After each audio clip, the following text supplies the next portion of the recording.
మనల్ని పరిపాలిస్తున్న వారు, మనకు చట్టాలు చేస్తున్నారు. అందరూ ఎవరు చెప్పండి? ఏ వయసులో ఉన్నారు చెప్పండి. మరి వాళ్ళు చేస్తున్నాడు, మీరు చేయలేరా?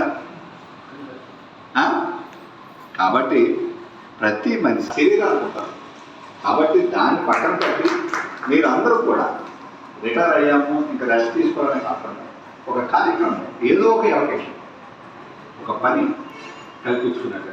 అంటే ఎడ్యుకేషన్ సరిగాక చదువుకుంటున్నామని, చాలా బ్రైట్ ఫ్యూచర్ ఉన్నామని సూసైడ్ చేసుకున్నాం. ఇది లేదు.